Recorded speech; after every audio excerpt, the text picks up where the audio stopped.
Hi guys! I'm gonna find Dion to add him. I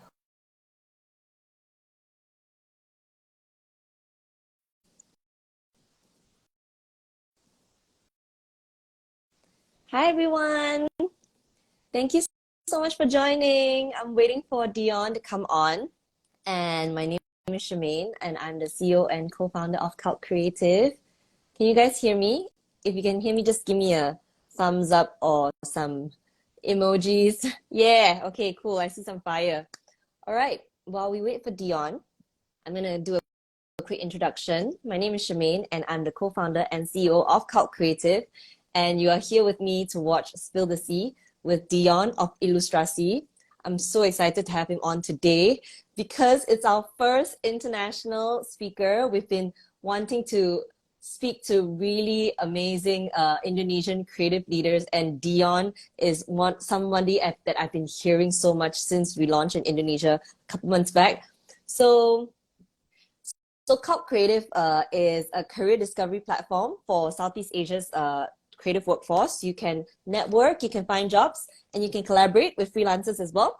So Spill the Sea is something that we do to talk about all things creative, culture, and controversial stuff. Okay, I see Dion already. I'm gonna get him to join me. And before we join, hi. Okay, cool. While we wait for Dion to come on, I want to know where you guys from. Are you guys from Indonesia or are you guys from Malaysia? I know we have a lot of followers from Philippines as well. Hi, Dion. Hey, how's it going? I'm good. All right, Cool. I'm just welcoming everybody. So I want to know where is everybody from. Can you guys drop me a flag, your country's flag, in the chat below so that we know where our listeners from? And then I'll just do a quick introduction again. So I'm so excited to have you on, Dion, because you're our first international speaker, and we've been trying to find somebody of your caliber. So 2 months ago, when we launched in Jakarta, all I could hear was everybody said, you have to partner up with Lustrasi. You have to speak to this guy called Dion, he's like making waves, he's doing so much. I heard that you've done like a few creative meetups in Bali. You're from Bandung, right? So you've been so active in the scene. So we're so excited to have you because we want to continue doing this sort of cross-border connection, talk about how we can uplift the whole creative economy in Southeast Asia. So quick introduction, why we do Spill the Sea. It all started from the pandemic. We wanted to talk to creative leaders. And the idea is that we want to talk about things that are controversial. We about things like rates, salary transparency, what do you need to do to stand out? And then we talk about culture and creativity. So my name is Shemaine. I'm the CEO and co-founder of Cult Creative. We are an app that helps creative people find work. And without further ado, I'm going to let Dion introduce yourself. Tell us. I think you're very elusive. A lot of people know the work that you do through Illustrasi and a lot of your art, right? But I think you're like giving us a glimpse of the man behind this, like the art.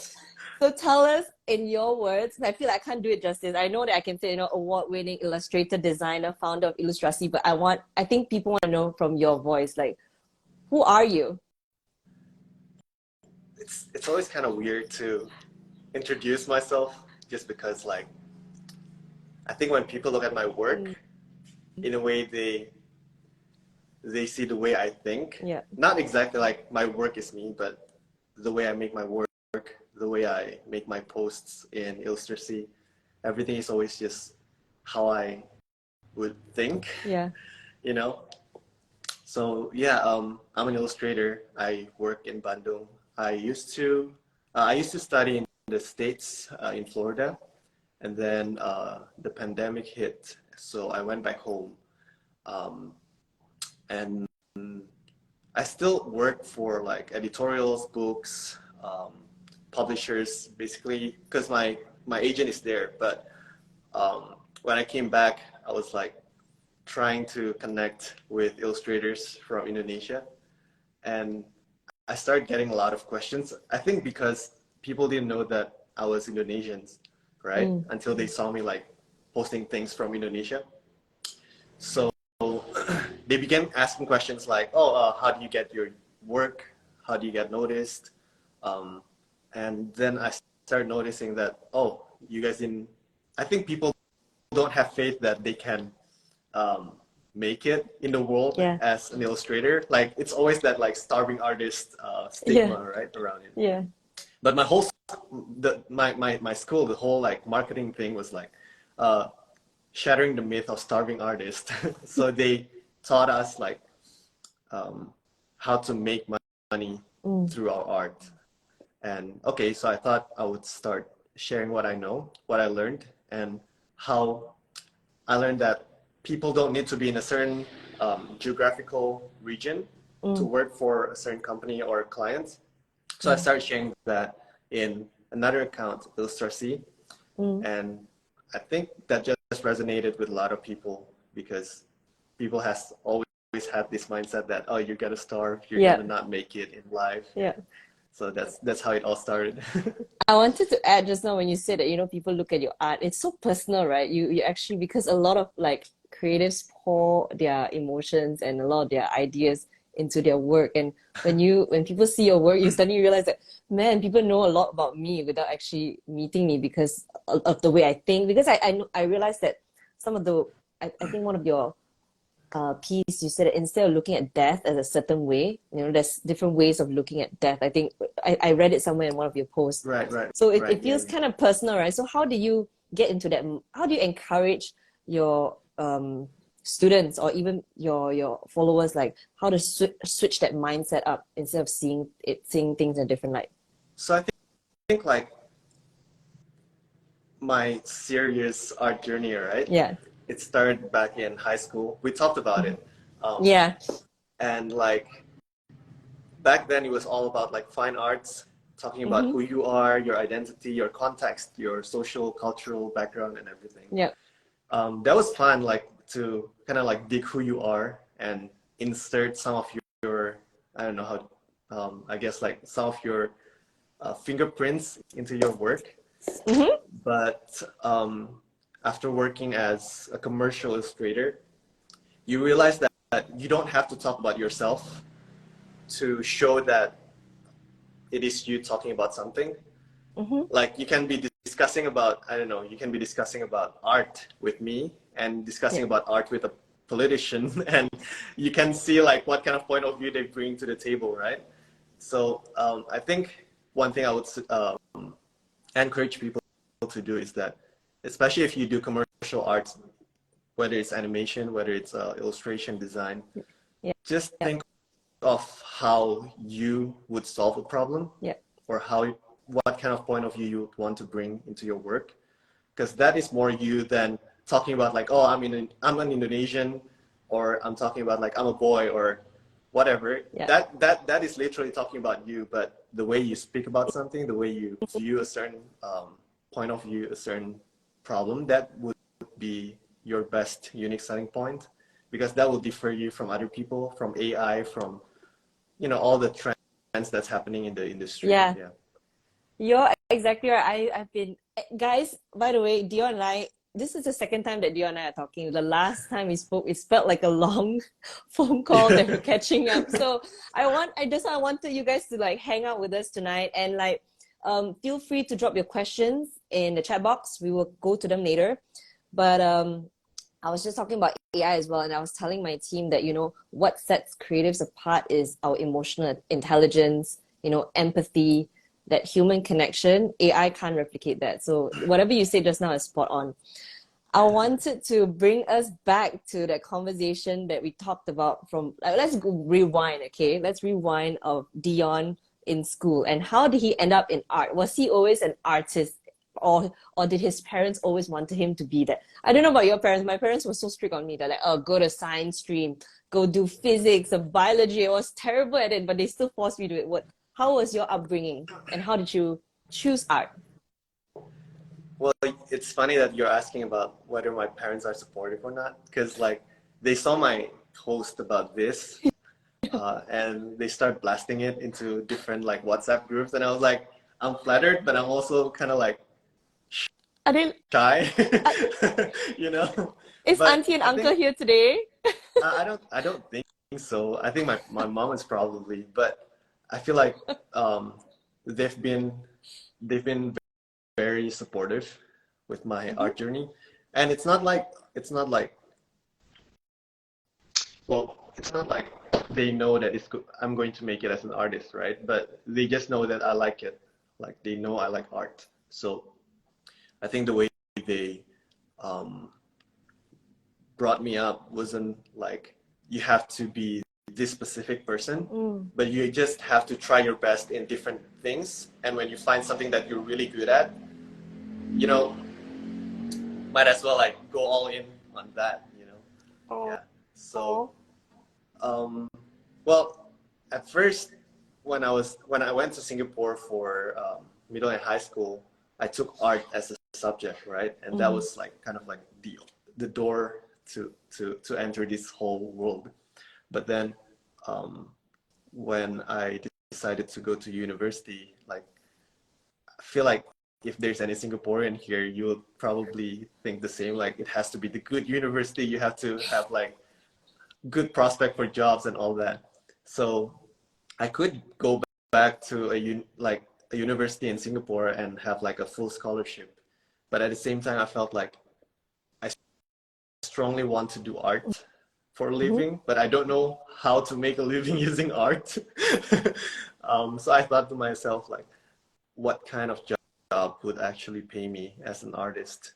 A Mm-hmm. graphic designer sounds, the stigma is pretty bleak. Like you would do design for your uncle, for your friends, and then not get paid. And then an illustrator is even bleaker. Like you're probably doing commissions, drawing For like exposure. animes. Yeah. So I was like, what can I do? And the only thing I could think of is like, you can't have an animation, a studio full of people, and not having them paid, right? Yeah. So maybe I should be an animator. And I was looking through schools, and one of my classmates, she is going to a university in Florida. So I was like Yeah. researching it. It sounds like a really good university. So I applied and I got in. But that was also like a big thing for my family because even though I got a scholarship, it's not like a full Mm. scholarship in the beginning, right? I have Mm. to get a partial scholarship and then I could work and I could do, my campus was pretty nice. You could do volunteering and then Mm. the hour will transfer into scholarship. And then they also have like a design agency in school. Yep. So if you do a design there, the money transfers to scholarship as well. Um, but like in the beginning, that's a big investment, right? Like, what if I can't get more scholarship? What if it's going to be too expensive? And like, my dad was like, "Why do you have to go so far? You Mm. already have a university that's gonna give you all the money here in Mm-hmm. Singapore." While my mom was like, "I think you should just try. Here's Mm. the money that I have. I think it's gonna be enough to cover the first semester, and then we'll find out Oh, what's gonna happen from there." But I guess when you try, when you know you want something, you make it happen, right? you make it work. So yeah, I don't like when people say like, let's just gamble it. Like gambling is not a good word, right? Yeah. You shouldn't really gamble. You should fight for something, yeah, but not gamble, definitely. That is risk-taking example number one. Nice. So today, okay, Right. On everybody's here new.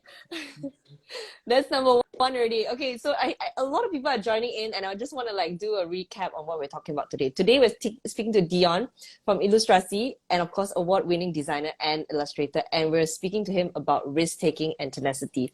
I think a lot of creatives out there feel that they want to take risks, but how much risk, like you say, right? You can't gamble. Where do you draw the line? Was there anybody in your school or in your journey that sort of pushed you to say, okay, you know what, I'm just going to go for it? well, it's not like anyone pushed me that I'm gonna go for it, Mm-hmm. but because I kind of told myself that I'm gonna go for it, then I kind of start seeing things that help me along the way. So like what I Mm. said, some people like they gamble, meaning that okay, I'm just gonna do it and see how it goes. Wing it. Um, yeah, just wing it. I'm very nervous about things like that. I'm very kiasu. So The what I do is Singapore like, inside yeah, you. yeah. Honestly, that's like the whole thing because I guess I was brought up in that situation for like Mm-hmm. middle and high school, so that kind of like imprinted in my brain. So my thought process was, okay, if I want to do this, Mm-hmm. then what are the options that can make my winning uh, my success rate higher, you know? So kind of like putting in all the probability into like one basket and see, is this even doable? Is it not Yeah. doable? How can I make it more doable? Yeah. So yeah, I met people along the way that helped me a lot. But I think you can meet a lot of people that can help you, but if you're not ready to like, I guess, take the risk, but Mm-hmm. at the same time to invest your time, energy into that goal, then I think you're just gonna meet the person and nothing's gonna happen, right? For sure. Guys, do you notice that Dion is not just a normal creative? He is super calculated. I after in this along this conversation, I'm gonna tell you how calculated, and this is not just about he's thinking about probability, he's thinking about numbers, chances, how often I need to do things. And this is something that I'm gonna dig out. This is something I learned from Dion, okay, from my last conversation with him. So, okay, when you were back then, right, how did you develop your personal brand or personal voice? Did you take a long time to do that or So it's funny that I started developing my voice back in high school, right? mm, Because of that whole fine art assignments that you have to be yourself, you have to talk about yourself and things like that. mm, But once so I went to US, I started studying animations, but then I moved to illustration. I had this idea that you have to do certain kind of art to succeed in the US market. mm, So mm, I started trying to adjust my art into what I feel would fit in the market. So I started changing my style and I thought, okay, I found my style, you know, like if I just take a little bit of this, a little bit of that, and like mix them together, mm-hmm, then I'll have my own voice. But then I had a professor who would, in the first class, he would take our sketchbooks and he would be like flipping through it. You know, the embarrassing sketchbooks that people usually wouldn't want to show the teachers. yeah. But then he would make us do assignments in Mm, that style, in that voice. mm, So that really helped me to realize that I really don't have to fit a certain category just because I think um, that is what's gonna sell. mm-hmm, Because what do I know, right? Like I'm only seeing things from one perspective, but yeah. there's so many things happening in the art world. If you become really good in one thing that only you can do it, then people will notice you. So that's what she was trying to teach us. And so from then on, I started like, so I used to change my art into this picture book, American style, you know, very cute, very geometric almost. Yeah. But what I really like to do is very, not emo, but like very, um, not somber. I don't know how to say it, but like very like emotional. Not that emotional either, Yeah. but you know, it's Emotive. very contemplative. I guess Yeah. contemplative, yeah. Very Okay, contemplative, like okay. almost anime influenced Yeah. drawings. Yeah. So I thought like, oh man, these American teachers are gonna hate animes. but turned out that's what sells the most out of my work. Um, because there's the whole market, even in the West, that Mm-hmm. enjoys that kind of style, that feels Yep. connected to that style. And even though like I drew inspiration from anime back then, Mm-hmm. when I look at my work, it's not anime, but it's not American, it's not anything. It's just me. It's Yep. just the way I do things, right? So that's how I found my voice. I feel Cool. like I'm always going to many directions, speaking about one thing. Did you like, so you said just now, right? You said after you did different styles, you realized that that was the one that people liked the most. So did you do a lot of different styles and realize that, oh, so in tech world or product world, you actually look at user data and Right. you actually see what the users love, right? Did you feel, So I feel like you're this is somebody like like the that. other way around. This is like the 180 degree. Like at first I was looking at what people would like, Mm-hmm. but turns out by stopping doing that, by not doing that, I actually make things that people like even more. Such a great advice. So because you always think like, okay, if I follow the data, then my chance is higher, right? Yep. But yes, your chance is higher in getting job, but you're not having higher chance in getting specialty jobs. That's what I always like try to Mm. teach people. Like as a creative, you shouldn't try to get a job. You should try to get specialty jobs. If you just try to get a job, it's like something that can be replaced with Canva templates or AI or 1,000 other people who Yep. are like just learning how to draw really well. They can replace you. But if you just focus on one thing that is very you and very personal to you Mm-hmm. and make it applicable to a lot of different things, then people would remember you and you'll have like that one job that will pay for your like 4, 5, 6 months of rent, you know? So it's kind of nice to,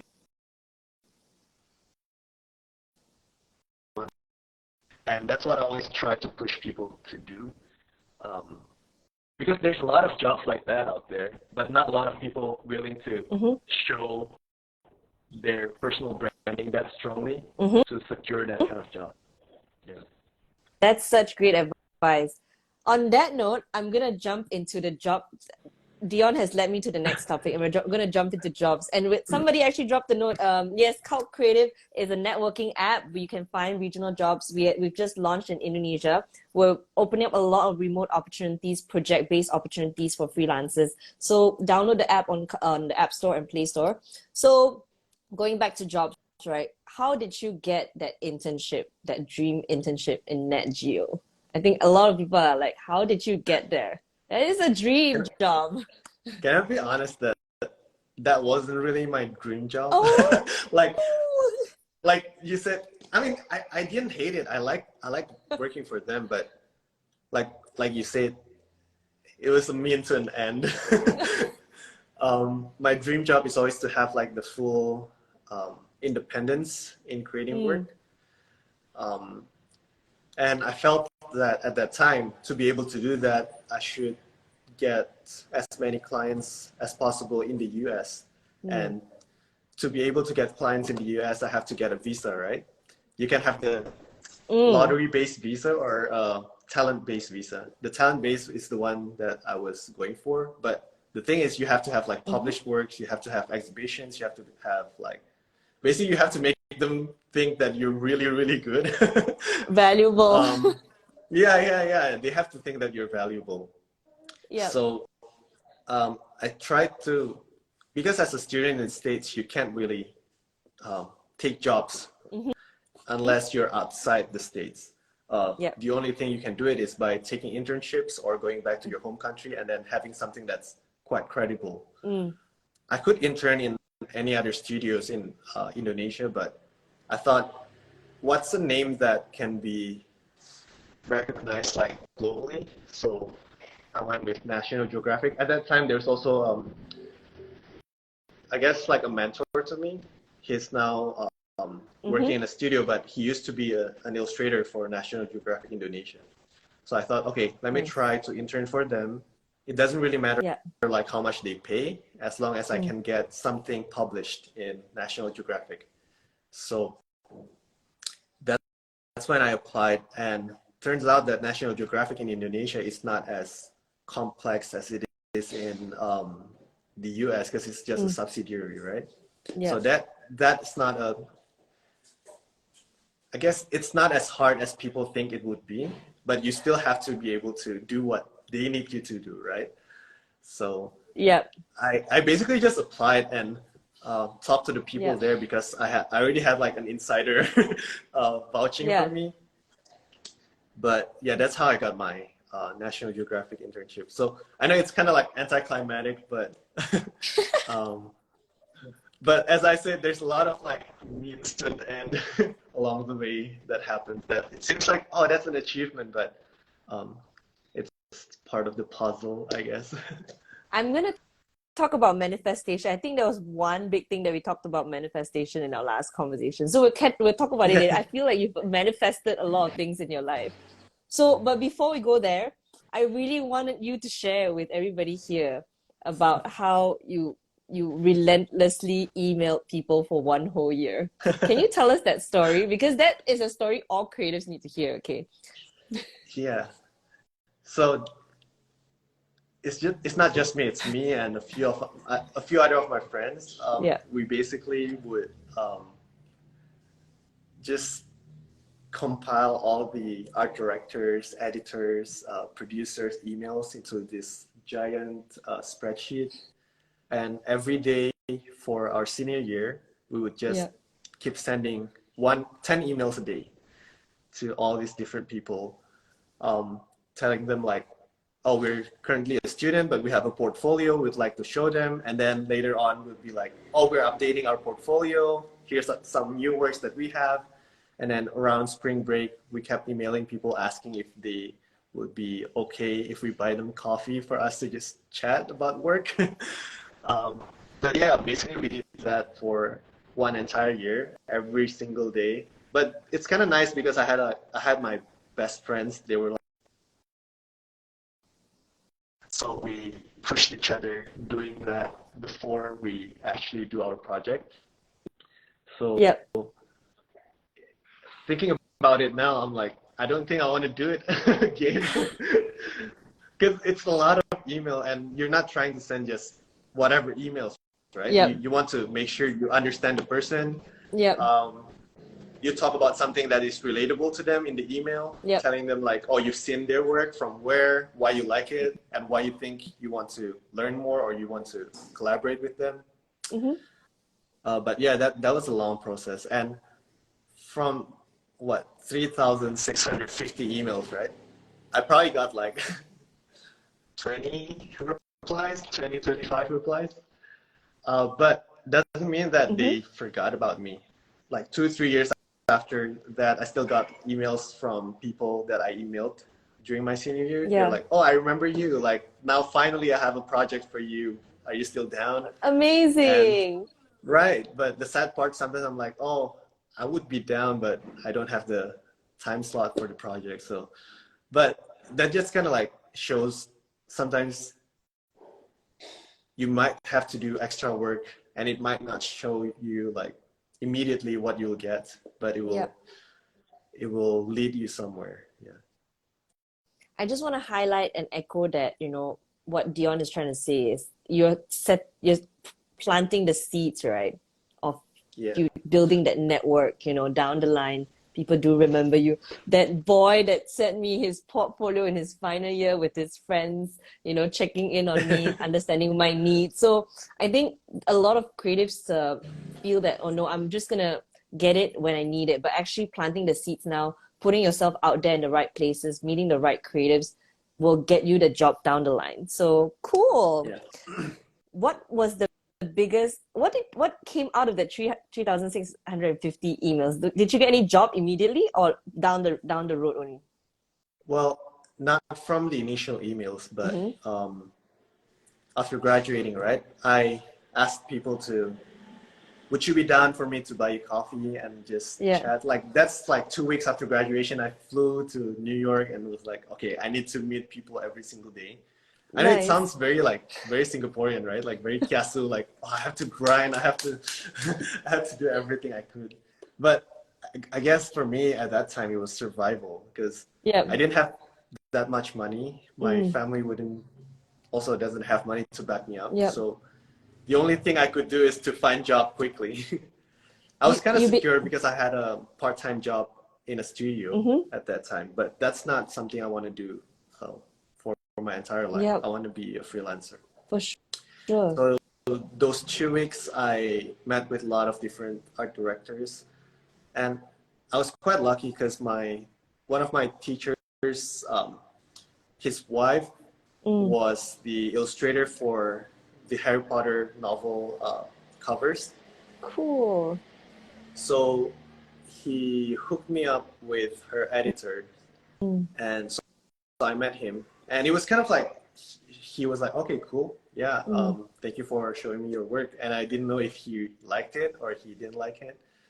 I just left my work with him. But then at the end of the second week of that 2 weeks adventure, Yep. so his vice president actually emailed me with a job. So she said that she got my work from him. He distributed it to the entire Nice. company. So another thing that, like what you said, you're planting the seed. You never know, like Yeah. maybe they don't reply you, but Yeah. they remember someone who would like to work with you and they will Yeah. forward your work to them. So yeah, you just never know like how or where your portfolio will end up. But if you don't put it out there, it's definitely not gonna end up anywhere. I think you've already it's like personal branding, right? And you're already like putting it out there to the right people. So that's amazing. Tell us about New York. What were you doing in New York other than meeting people for coffee?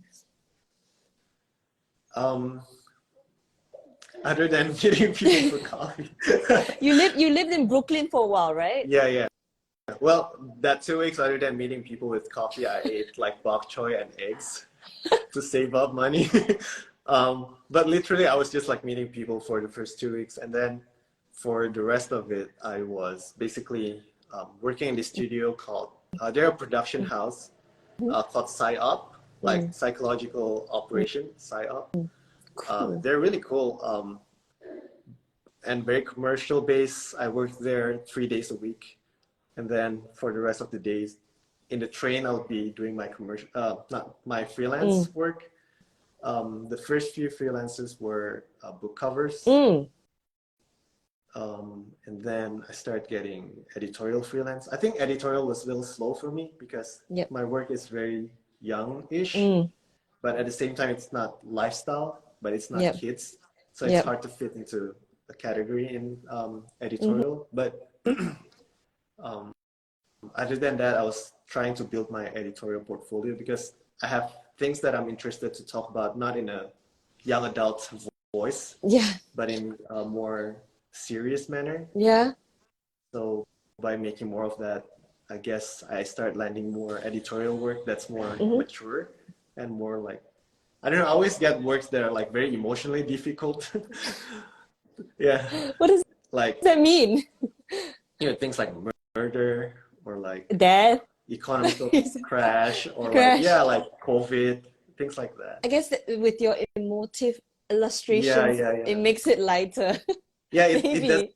doesn't show things very Yeah. explicitly, I think. Yeah, They're like but softening it, right, with your art. yeah. But yeah, basically I was just making the most of my time meeting a lot of people and trying to connect, which now I think about it, it definitely has some merit that I have like connections, but at the same time, I wish I just enjoyed life more. Is that what you'll tell your younger self? Dear younger Dion, go No, no, out I think there I and think I would lie let in the him park, do. No, I would let him do the suffer. same thing. Yeah, Maybe you can enjoy it now. So okay, yeah. maybe, so I guess that actually was one of my question. What was the most important lesson you learned during then? So I guess is Well, that was important, but I don't think that was the most important. I think just be more. I think just be more presence yep. in whatever you do, Mm-hmm. especially during the learning part. Because I Yep. was I was torn between like building my portfolio for visa and spending my time learning. Mm.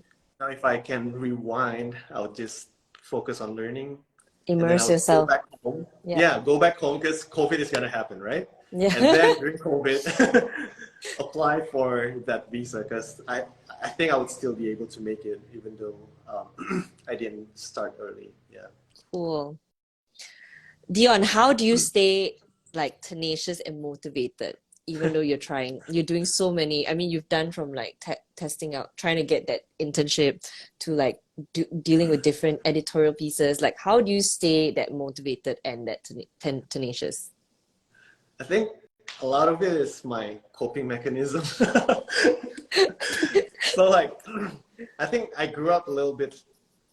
I think this gets a little bit personal, but I grew up a little bit lonely, right? Being in a boarding school, in all boys Yeah. school, and all Yeah. that. So that was actually when I really got deep into my art. So art became kind of like a channel for me to escape. I never really developed my feeling side, so that's why I was very like calculated with things. And now Yeah. I'm like working on it with my fiance and my therapist. But sorry, what was the question? I'm like, I was just gonna say that Singapore didn't oh help you with the feeling side also. The yeah, thing I grew up in Singapore too, and I remember my dad and mom was like, "Oh, she's so kiasu, man. yeah, She's just so like she's gonna take the bus, she's gonna get here, she's gonna spend this much." I was so calculated too, so yeah, I yeah, feel yeah, you. It still haunts me until now, so I'm yeah. still Same. working on. But at the same time, I think like that's kind of like it's not a good thing if I fall into that like as an autopilot, right? Yeah, As a mechanism. But it's brought me a lot of good things, and it's a good tool to have that I'm already conditioned to work and to persevere. yep, But at the same time, it's like now it's more of like keeping that balance. Am I working because I need to work, yep, or am I working because I'm just working? yep. And so when I realized that, okay, I'm just working because I'm working, that kind of makes me realize that, okay, I guess it loses the meaning a little bit that I'm not working because I want to do something useful or I'm actually making a difference. So now that I'm slowly learning to, um, I guess, empathize with myself, Yep, yep, um, being tenacious is more of like, do I know exactly what my goal is? If I know, then am I doing what I need to do for that goal? yep, Because when I know exactly what I want to do, it becomes a little easier for me to do the work. yep, Because you know that it's gonna like, even though like your goal is probably here, yep, you're gonna move like yeah, that, you're still gonna move that way. yep, So for people who are thinking of like, oh man, I really feel lazy to do yep, things, I don't have the motivation, maybe like your end goal shouldn't be like, I want to draw or I want to make good art. Because for me, it's not like I want to make good art. My end goal is like further down the road. yep, So maybe for you, the end goal can be like, oh, I want to have a career that I can spend my time with my family yep, more. And to be able to do that, I have to be yeah, a better artist, right? yep, Or maybe your end goal is like, um, I don't know, something bigger than yep. you, but you use your art as a pathway, as a vehicle to get there. And I think that is the key to staying consistent and staying motivated I love throughout the entire that. process. Yeah, I think a lot of people forget that, setting intentions, right? You can't just keep grinding, just keep yeah, creating without seeing that vision, right? Like you yeah. said just now, so I started watching this thing called Netflix. I was signing off track again, but Netflix That's has fine. this That's new fine. thing called Netflix has this thing called How to Become Rich, right? It's like a new series, and the first thing he talks about is what is rich. Rich can be Yeah, like you want to be a billionaire, or rich can be you just want to have enough time and money to spend with your family without worrying. So everybody's definition of success and rich is so different. So even as designers or creatives, right, what is your definition? And like you kind of move step by step. I love that analogy. yeah. Okay, I'm And I gonna think talk like, about, yeah. oh, sorry.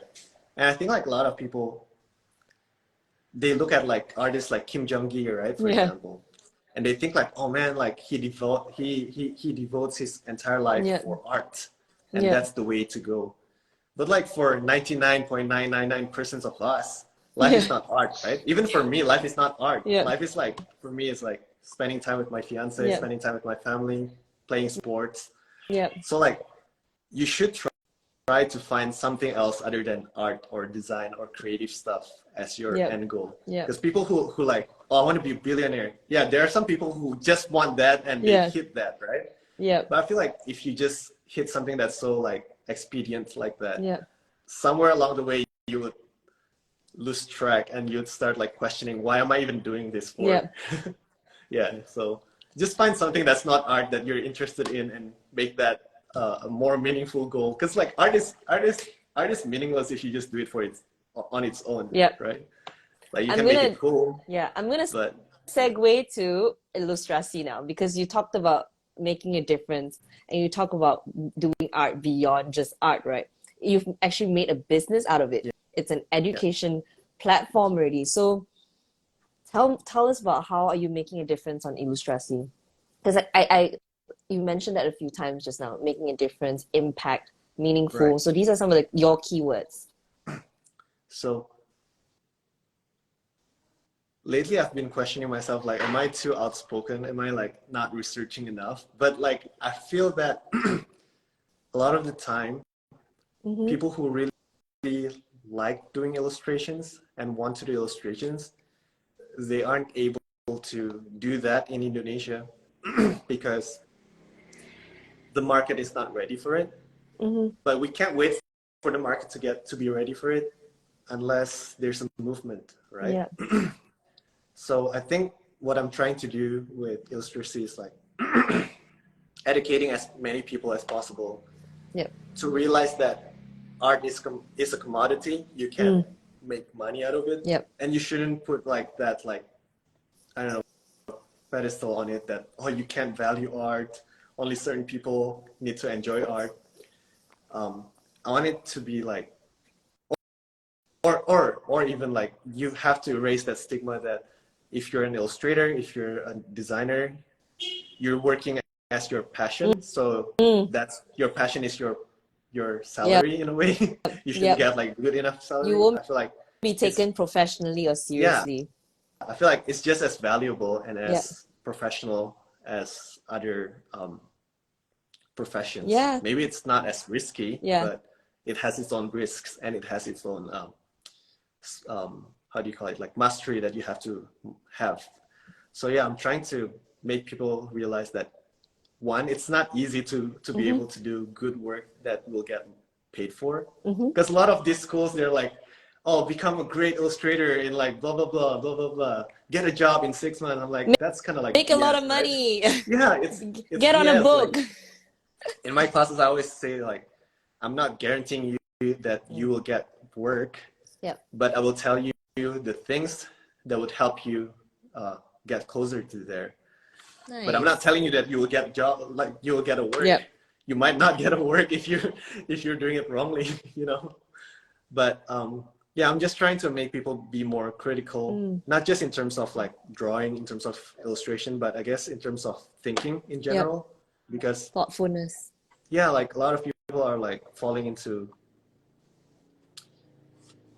I don't know, the herd mentality. Yeah. Like, oh, we have to take an online course. We have to take this. We have to grind. We have to turn our hobby into money. Like, if you're Yeah. not passionate about turning your hobby into a profession, then don't do it. Yep. Just do it for fun. But if you Yep. want to do it, then you can learn from me. Yeah. Dion, what do you think? Everybody is like going on Pinterest or Instagram and they keep getting the same sort of inspiration, right? How do Yeah. you how do you tell your students, on like finding your own inspiration? Because I feel like a lot of people's styles have merged, right? There's Right. Canva, there's AI. How do you tell them to stand out, especially with their own voice? I think remove yourself From as the far as possible. algorithm. Not the algorithm, but from your profession. Like, so if you're an illustrator, Okay. stop looking at illustrations. If you're a musician, stop listening to music. But Yeah. like, find other inspirations from other thing and interpret it into your discipline. So like for me, I try to always like take a walk every day, or like even when I'm driving or just at home, I Mhm. try to snap pictures. And some of the pictures are like really stupid and ugly, but they have like a certain kind of like something that's Yeah. abstract to me, right? Yep. And then I would listen to music, or I would read books. I would read poetry, or I would. Right now, I'm like really enjoying learning about like human anatomy because I That's just got so injured. So I'm cool. like learning about like the exercises and all that.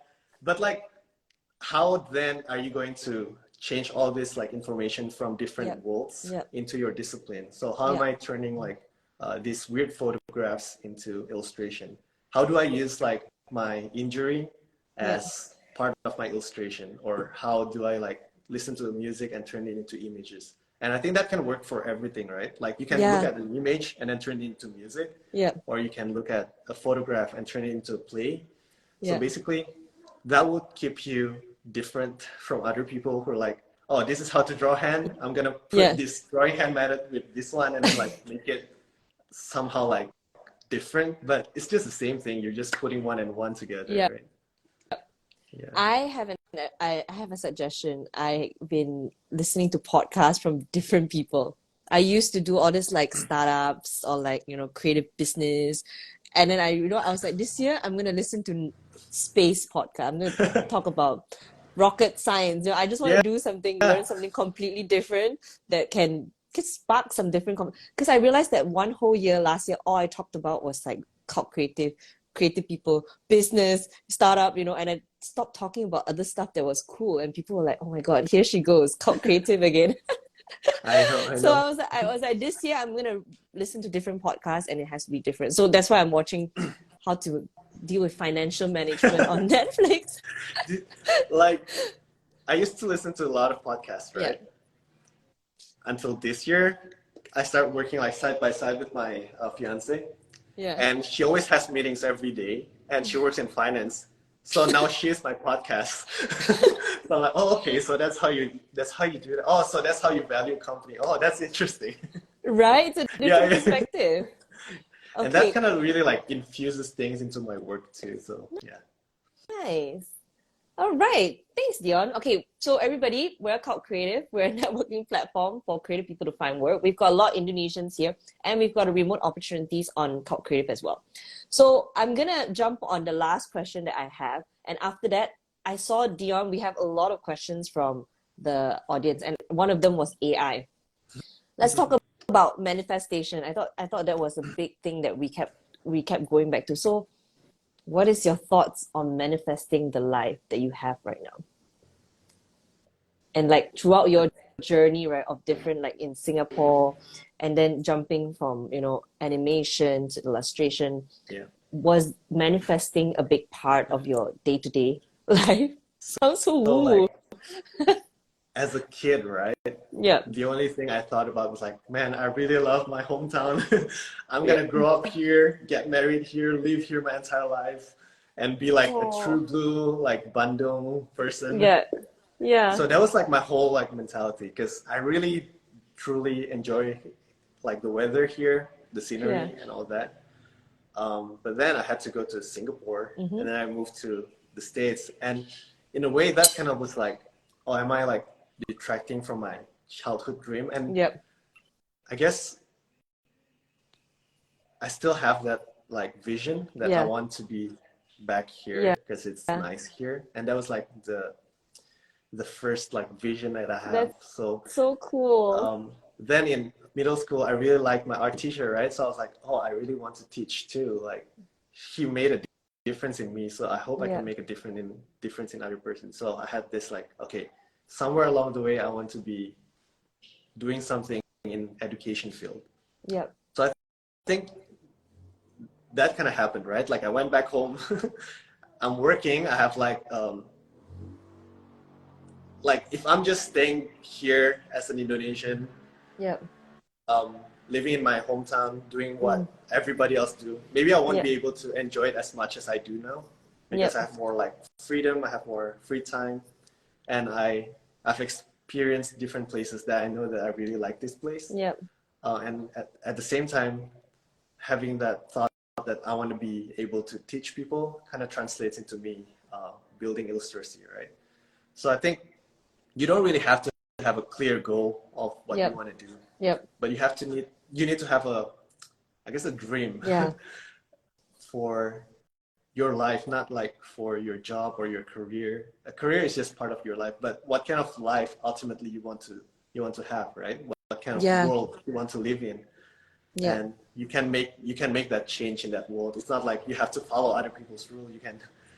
You can screw the rule. I'm gonna make my own rules. There's gonna be consequences, but Yeah. you're gonna be ready for it if you really want to do it. So Oh, that's amazing. I feel like I hear a lot of things like you said a lot about being present, and I feel like when you tell us your story and your journey throughout, being in in Florida, New York, back in Bandung, you're super duper present in everything that you do. And I think one more thing I want to highlight is your work is not your identity, right? You're also a fiance.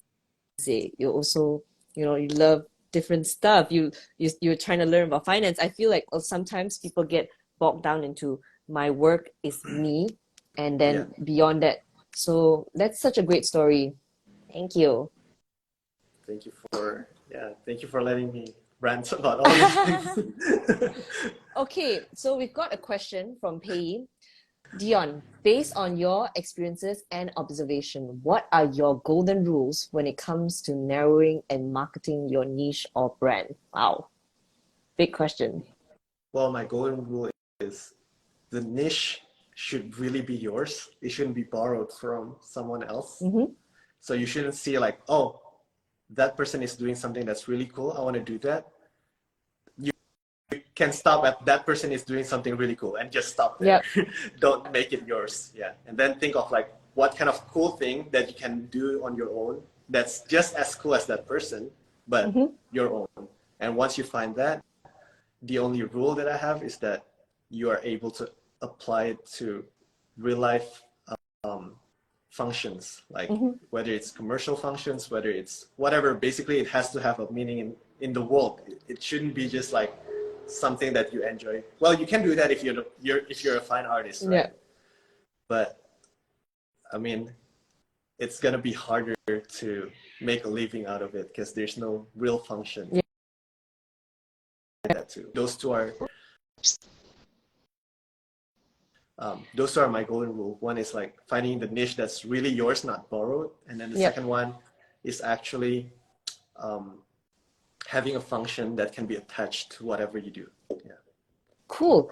Did you feel like there is a time frame that somebody should practice, or I'm sure a lot of like young designers or illustrators will feel like, oh no, I'm running out of time. I need to figure it out ASAP. Is there like a time limit on figuring out and finding your voice? I think like what we were talking about, like artist or design or creative part is just one little part of life, Mm-hmm. right? As long as you keep living, you have unlimited amount of time to figure that out. Yeah. And if you want to keep living, you can just do whatever other job first to get the money and to put Yep. food on your plate. But like what we talked about, if you have that vision, Yep. then a plate of bok choy and egg every single day is not so bad because you know that at least I'm getting there. Yep. you know? Yeah, so just don't rush it because it's not just art, it's any kind of career. If you rush into it, I think you'll lose more time than actually gaining time, right? Because you can't rewind back and like, Yeah. oh man, I wish I didn't do that. Yep. Yeah. Cool. Okay, we've got another question, and I knew somebody was going to ask about AI. So this person asked, what are your thoughts about an illustrator's job now that AI is a part of us already? I got a really big backlash on my Illustrator account Ooh, with what? what Tell I us. say. So what I said is like, I'm not worried about my job, Mm, but if you're worried about your job, yep. then maybe not you're not an illustrator.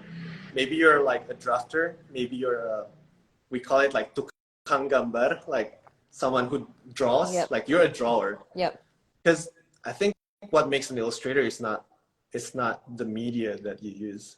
You can be Yep. an illustrator using an AI, I think, as long as they figure out how to make it legal with the copyright and all that. Yep.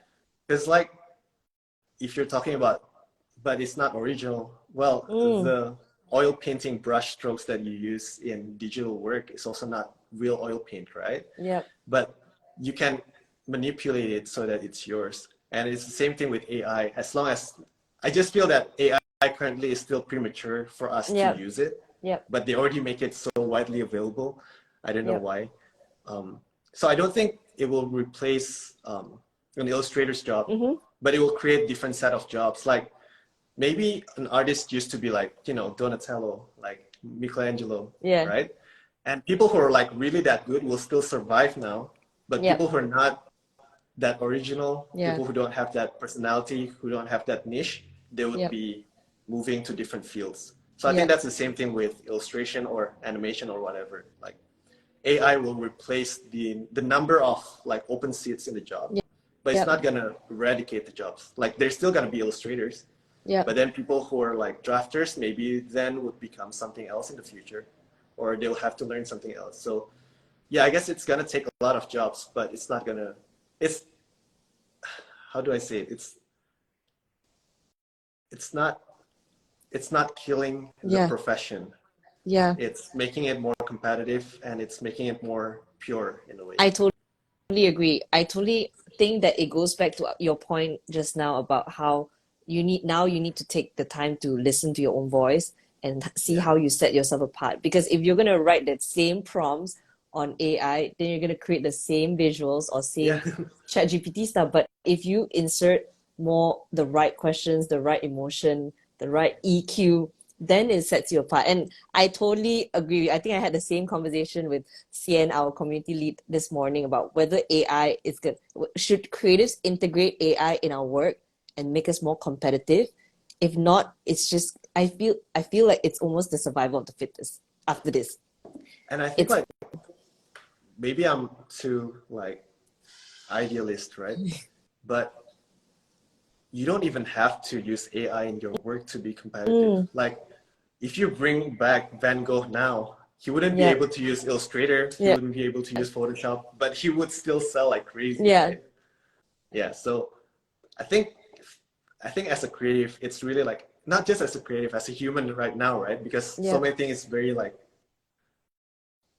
mechanized, very easily like replicable. So as long as you find that one single niche that you're really, really good at, you can keep like grinding and like pushing that niche, and you won't be replaceable with anything.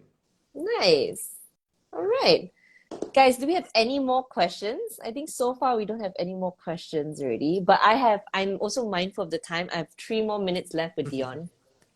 Dion, what is your advice on everybody here? Because I know that there's a lot of freelancers here, and our community is also freelancers as well, and we're always trying to sort of empower them to not only master their art, but also juggle business as well. And now that you've gone from a freelance illustrator, a designer, to now running your own business, how do you juggle creativity and business? Well, I think you shouldn't divorce them, right? They're the same thing. You Yeah. should be creative with your business. It's the same kind of mentality. Like basically just live your life like as a whole. So whatever you do for your work, you do that for your business, you do that for your day-to-day, you do that for your family. Like if you're a really good artist, you don't want to be a bad father or a bad mother, right? Like who's just cramming in your room and keep doing art. So to balance everything, just don't look at things separately. Look at things as a whole system. Like you're creative because of the things that you do on the side. You can do the things that you do on the side because you have money to do it. You can live, right? You have money to it because you should be able to run some kind of business or some kind of like career in your life. And you should be able to run that career because you're healthy. So you have to like keep everything balanced. It's so ikigai. It's like so purpose. Yeah, I guess. Yeah. But I guess like it's easy to get into that mindset. Like what you say, like my identity is an artist, my identity is a creative. But just try to look at things from a bigger point of view, and make things more balanced. Yeah, that's gonna make it more sustainable for you too. I feel like talking to you is like so zen, man. Zen. We're always just like with purpose, making an impact, So nice. So nice talking to you. Okay, last one. What is the vision for Illustrasi? Before we leave, we let everybody off. I want you to share. What is your vision now onwards? I mean, you shared that you're now back in Bandung, you've got your fiance, you've got Illustrasi. Now, what is your vision after this? And everybody here is going to manifest with you. The short term is like we're starting a more intensive program. So maybe in 1 or 2 years, I'm hoping to have like a more full scale course that more people can join, because it's kind of difficult for us to find instructors because of the criteria we're trying to hit. But then once that is running and we have like people graduating from the program, I'm gonna shift into agency and publication, so talent management and publications, because I want it to be more like in Southeast Asia. I feel like we license a lot from the West Yep. or from East Asia, like Japan, China, Korea. Yeah. But I think we should be able to make things that are ours, and not like things Yes. that are based on other cultures, and then Yeah. we try to make it ours, but like Yep. literally things that are ours, that's super different Yep. from business side, from things. So I'm trying to hit that. And then if that goes well, no, that should go well. That And will then go well. We're yeah, manifesting it. I think that should, yeah. And then I want to do that. The things that I was talking about, the ridiculous thing of like, Do you want to tell everybody about the park?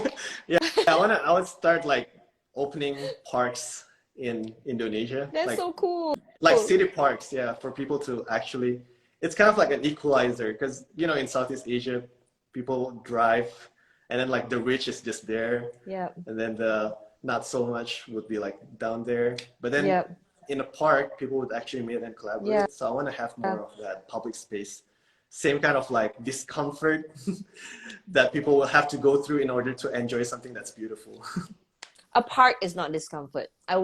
I think it's so beautiful that you want to create a space where this, regardless of your wealth, ethnicity, race, everybody goes there because they want to feel creative, they want to feel open and just chill and Well, just have dialogues. I don't know how it is in Malaysia, right? But Yeah. like in Indonesia, if you want to enjoy the nature, Yeah.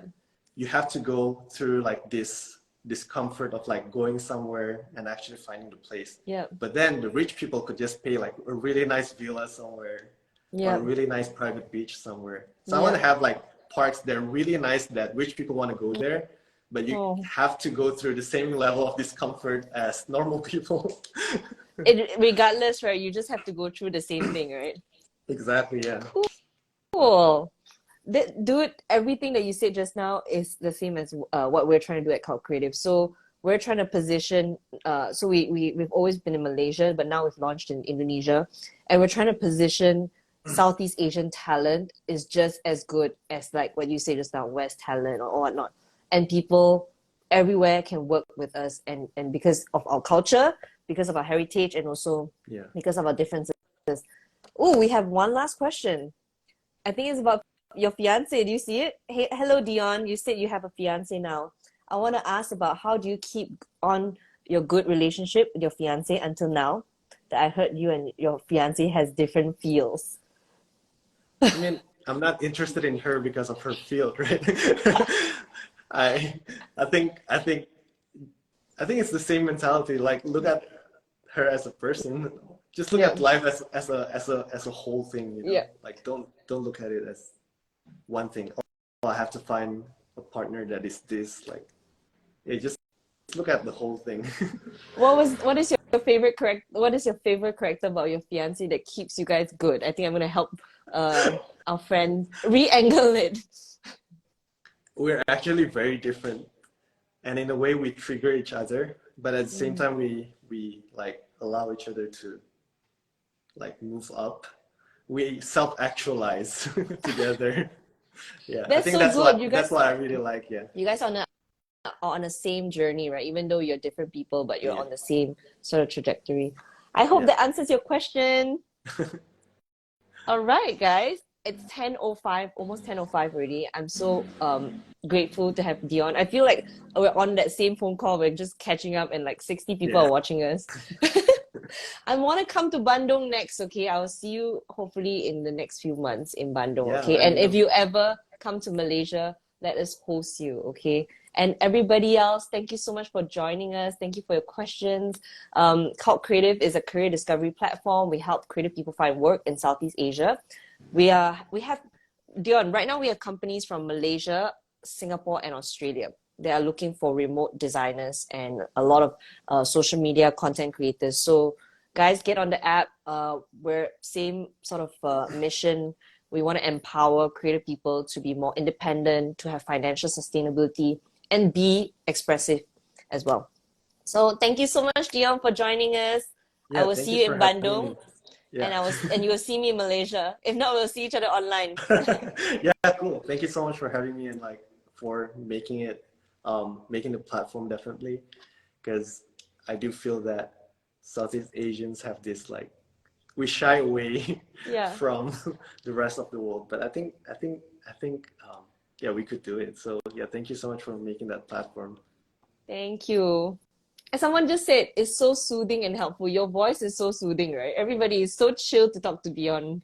So that's how I've been feeling the whole time. But yes, thank you so much, everybody. We'll see you on Cult Creative, and I will see you in Ilustrasi as well. All right, thank you. I'll see you. Thanks, everybody. Bye. Thanks, everyone.